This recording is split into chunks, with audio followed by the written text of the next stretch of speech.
Hello दोस्तों, जय श्री राम, राधे राधे, हर हर महादेव। तो नमस्कार, स्वागत करता हूँ तुम्हारा हमारी अपनी YouTube चैनल धार्मिक दर्शन में। तो सावन का अंतिम प्रदोष व्रत कब है?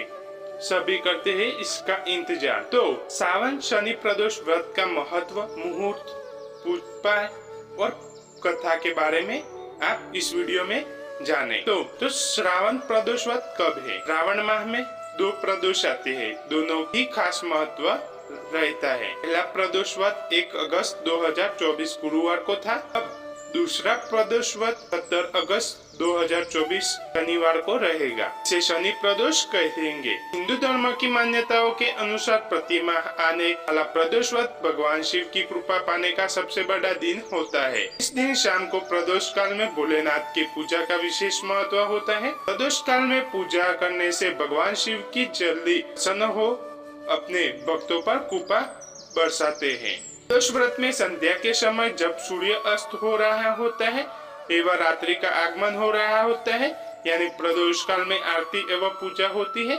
इस समय को ही प्रदोष काल कहा जाता है।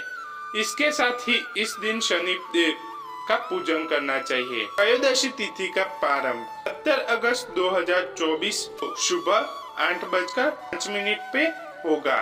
त्रयोदशी तिथि समाप्त 8 अगस्त 2024 को सुबह 5:00 समाप्त होगा। प्रदोष पूजा मुहूर्त शाम 6 बज के रात्रि 9 बजे तक।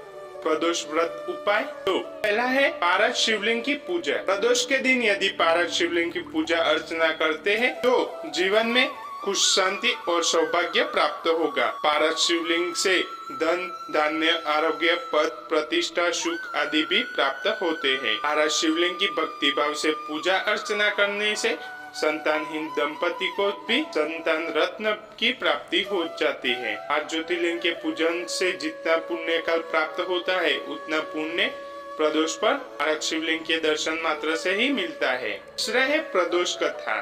इस दिन प्रदोष से जुड़ी कथा सुने। प्रदोष को प्रदोष कहने के पीछे एक कथा जुड़ी है। यह कि चंद्र को क्षय रोग था, जिससे चलते उन्हें अत्यंत कष्ट हो रहा था। भगवान शिव ने उस दोष को निवारण कर उन्हें त्रयोदशी के दिन पुनर्जीवित प्रदान किया था और इसलिए तो प्रदोष कहा जाता है। प्रदोष व्रत कथा। शनि प्रदोष व्रत की पौराणिक कथा के अनुसार प्राचीन काल में एक नगर सेठ थे। सेठ जी ने में हर प्रकार की सुख सुविधा थी, लेकिन संतान नहीं होने के कारण और सेठानी ने हमेशा दुख रहते थे। सोच विचार करने से सेठ जी ने अपना काम नौक और शौक और खुद सेठानी के साथ यात्रा पर निकल पड़े। अपने नगर से बाहर निकल उन्हें एक साधु मिले जो ध्यान मग्न बैठे थे। सोचा क्यों न साधु से आशीर्वाद लेकर आगे की यात्रा और सेठानी ने साधु के निकट बैठ गए। साधु ने जब आंख खोली तो उन्हें ज्ञात हुआ कि सेठ और सेठानी काफी समय से आशीर्वाद की इच्छा में बैठे हैं। साधु ने सेठ और सेठानी से कहा, मैं दुख जानता हूँ, तुम शनि प्रदोष व्रत करो, इससे तुम्हें संतान प्राप्त होगा। सेठ सेठानी को प्रदोष व्रत की विधि बताई और शंकर भगवान निम्न वदना बताई। देव शिव नमस्कार, शिव शंकर जगगुरु नमस्कार, हे नीलकंठ स्वरूप शासी मौली चंद्र सुख नमस्कार, आकांत शुद्धि नमस्कार, उग्रक्त रूपमन नमस्कार, ईशान एव प्रभु नमस्कार, ईश्वर प्रभु श्री नमस्कार। दोनों से आशीर्वाद लेकर तीर्थ यात्रा के लिए आगे चल पड़े। तीर्थ से लौटने के बाद सेठ और सेठानी ने मिलकर शनि प्रदोष व्रत किया, जिससे प्रभाव से उनके घर में एक सुंदर पुत्र का जन्म हुआ। का क्या महत्व है? प्रदोष व्रत द्वादशी त्रयोदशी तिथि के दिन रखा जाता है। जातक को भोलेनाथ को प्रसन्न करना हो तो उसे प्रदोष व्रत अवश्य करना चाहिए। इस व्रत को करने से शिव प्रसन्न होते हैं तथा व्रती को सभी शारीरिक सुख पुत्र प्राप्ति का वर। इस दिन पूरी श्रद्धा के साथ शिव जी की उपासना करे तो कष्ट और परेशानी दूर होकर शरीर को सड़े साथी दैया का प्रभाव कम हो जाता है।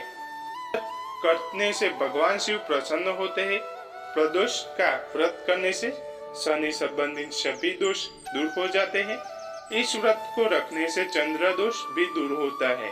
विधि विधान से व्रत रखने से पाप और कष्ट दूर होते हैं।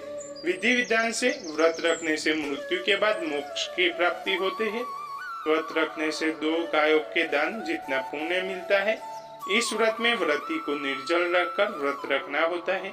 स्नान करके भगवान शिव की बेलपत्र, गंगा जल, अक्षत दीप सही करें। संध्या काल में पुनः स्नान करके इस प्रकार से शिव की पूजा करें। वीडियो अच्छी लगी हो तो लाइक, सब्सक्राइब और कमेंट में हर हर महादेव लिखना भूले।